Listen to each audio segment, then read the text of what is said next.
ڈیرہ اسماعیل خان اور ٹانک سے جنوبی وزیرستان کی متاثرین کی واپسی جاری ہے۔ جنوبی وزیرستان میں آپریشن راہ نجات کی کامیاب تکمیل کے بعد ڈیرہ اسماعیل خان اور ٹانک سے آئی ڈی پیز کی واپسی کا عمل جاری ہے اور 120 خاندانوں کو اپنے علاقوں میں پہنچا دیا گیا ہے۔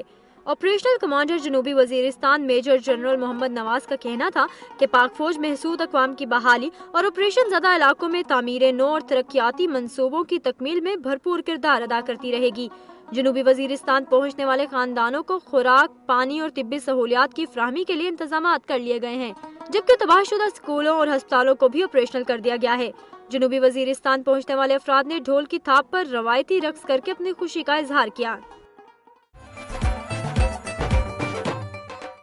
خیبر پختونخوا کے بعد آپ کو لیے چلیں گے پنجاب سے موصول ہونے والی رپورٹس کی جانب۔ قصور کے نواحی علاقے واڑہ دلیپ سنگھ میں بااثر زمیندار نے اسکول پر گزشتہ 15 برس سے قبضہ جما رکھا ہے۔ طلباء و طالبات ایک پرائیویٹ گھر میں تعلیم حاصل کرنے پر مجبور ہیں۔ ضلع انتظامیہ اور پولیس اہل علاقہ کے بارہا شکایت کرنے کے باوجود اسکول کو خالی نہیں کروا سکی۔ آئے تفصیلات جانتے ہیں۔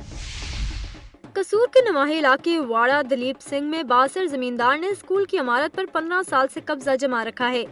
قصور مصطفیٰ آباد کے نواحی گاؤں واڑہ دلیپ سنگھ میں بااثر زمیندار نے گن پوائنٹ پر اسکول انتظامیہ سے اسکول کو خالی کروا کر خود نے رہائش اختیار کر رکھی ہے اور درجنوں مویشی اسکول میں باندھ کر موج مستی سے 15 سال سے اسکول میں رہائش اختیار کر رکھی ہے، جبکہ اہل علاقہ کے بچے اور بچیاں خدا طرز کے گھر میں تعلیم حاصل کرنے پر مجبور ہو چکے ہیں، جبکہ 3-4 اساتذہ 15 سال سے گھر بیٹھے محکمہ تعلیم سے تنخواہیں وصول کر رہے ہیں۔ اہل علاقہ نے بتایا کہ بااثر زمیندار قمر الدین عرف ریڈیو نے عرصہ 15 سال سے اسکول میں قبضہ کر رکھا ہے اور ملزم اتنا با اثر ہے کہ مقامی ایم پی ندیم سیٹھی اور مقامی پولیس اور محکمہ تعلیم کے افسران کوشش کرنے کے باوجود اسکول کو بااثر زمیندار سے خالی نہ کروا سکے، جبکہ زمیندار کا کہنا ہے کہ محکمہ تعلیم نے اس کی مرضی کے بغیر اس علاقے میں اسکول بنایا ہے اور اب میں اس کو کسی بھی صورت میں خالی نہیں کروں گا۔ اہل علاقہ نے وزیر اعلیٰ پنجاب اور دیگر اعلیٰ حکام سے اسکول کو واگزار کروانے کی اپیل کی ہے۔ اسکول جاتے ہوئے کار کی ٹکر سے جسمانی طور پر مفلوج ہونے والی کلاس اول کی طالبہ اقرا نور کی زندگی عذاب بن گئی۔ حادثے کی وجہ سے دماغ کی شریانوں میں خون جم گیا، قوت گویائی ختم ہو گئی۔ بچی کے والدین اسپتالوں میں ہونے والے ناروا سلوک سے مایوس ہو گئے۔ وزیر اعلیٰ پنجاب سے امداد کی اپیل، تفصیلات جانتے ہیں۔ روزانہ کی محنت کش کی بیٹی کار کی ٹکر سے مفلوج ہوگی۔ بچی کے باپ نے وزیر اعلیٰ پنجاب سے مالی مدد کی اپیل کی ہے۔ پہلی جماعت کی اقرا نور ایک ماہ قبل اسکول جا رہی تھی کہ نامعلوم کار نے اسے ٹکر مار دی اور حادثے کے بعد ڈرائیور فرار ہو گیا۔ حادثے کی وجہ سے خون اقرا کی دماغ کی شریانوں میں جم گیا، جس سے بچی کا پورا جسم مفلوج اور قوت گویائی ختم ہو گئی۔ ہیڈ انجری کی وجہ سے اس کے باقی جسم کو فالج ہو گیا، پیرالیزیا ہو گیا، دونوں ٹانگوں کو اور دونوں بازوؤں کو۔ بچی کے والدین بیٹی کو لیے سرکاری اور پرائیویٹ اسپتالوں میں پھرتے رہے مگر کسی نے اس کا علاج نہیں کیا۔ وزیر اعلیٰ سے درخواست کرتا ہوں کہ میری اس بچی کے علاج کے لیے میری مدد کریں۔ بچی کے والدین نے وزیر اعلیٰ پنجاب سے مدد کی اپیل کی ہے۔ ابن مریم ہوا کرے کوئی، میرے دکھ کی دوا کرے کوئی۔ اقرا نور کی زندہ لاش والدین کے لیے دکھوں کا روگ بن گئی ہے۔ بچی کے والدین حکومتی اداروں کے ساتھ ساتھ معاشرے کے مخیر حضرات کی توجہ کے متلاشی ہیں کہ شاید کوئی ہی ان کے دکھوں کا مداوع کر سکے۔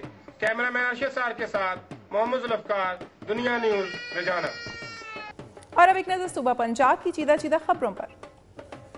حافظ آباد کے نواحی گاؤں ونی کے تارڑ میں سبق یاد نہ کرنے پر مقامی مدرسے کے قاری نے 4 سالہ بچے کو تشدد کا نشانہ بناتے ہوئے اسے شدید زخمی کر دیا۔ پولیس نے قاری کو گرفتار کر کے مقدمہ درج کر لیا ہے۔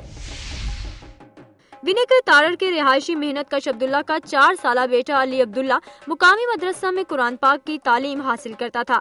علی عبداللہ کو سبق یاد نہ ہونے پر مدرسہ کے قاری نوید نے پلاسٹک کے پائپوں اور لکڑی کی چھڑیوں سے زبردست تشدد کا نشانہ بنایا، جس سے اس کی آنکھوں، کان اور کمر پر شدید زخم آئے۔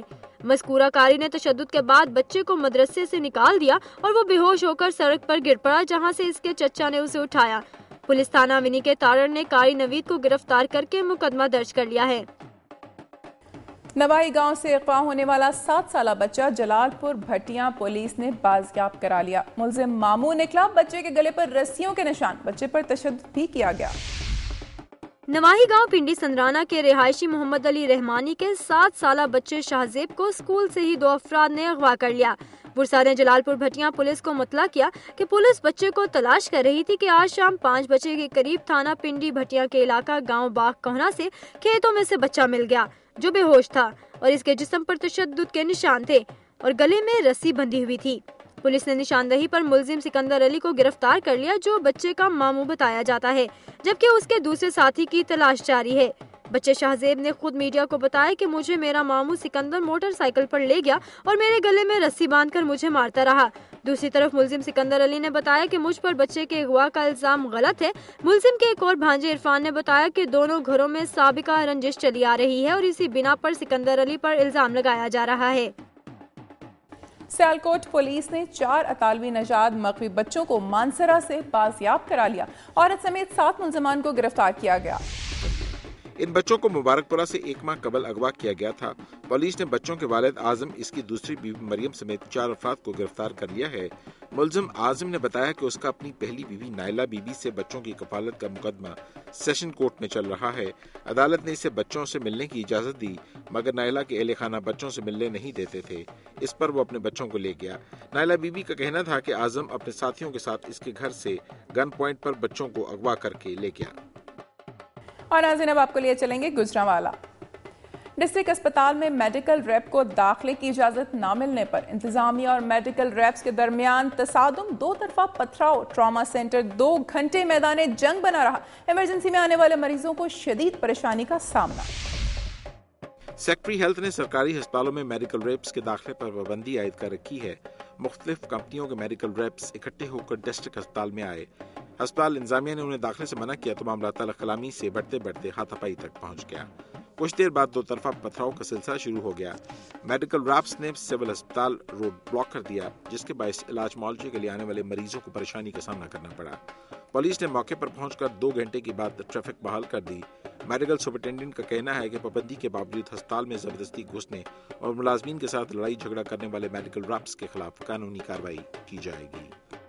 ڈی ایچ کیو اسپتال میں ڈاکٹرز کی مجرمانہ غفلت اور لاپرواہی کی وجہ سے ایک اور خاتون دم توڑ گئی۔ مرحومہ 2 ماہ کی بچی کی ماں تھی۔ لواحقین کا شدید احتجاج۔ مرحومہ کے شوہر کا کہنا ہے کہ اسے کسی سے انصاف کی امید نہیں۔ محلہ ہنجروالا کی سہرش بی بی کو سانس کی تکلیف کے باعث رات 1 بجے ڈی ایچ کیو اسپتال لایا گیا تھا۔ ہسپتال میں چیک اپ کے لیے کوئی ڈاکٹر تھا اور نہ ہی وارڈ میں کوئی بیڈ خالی تھا۔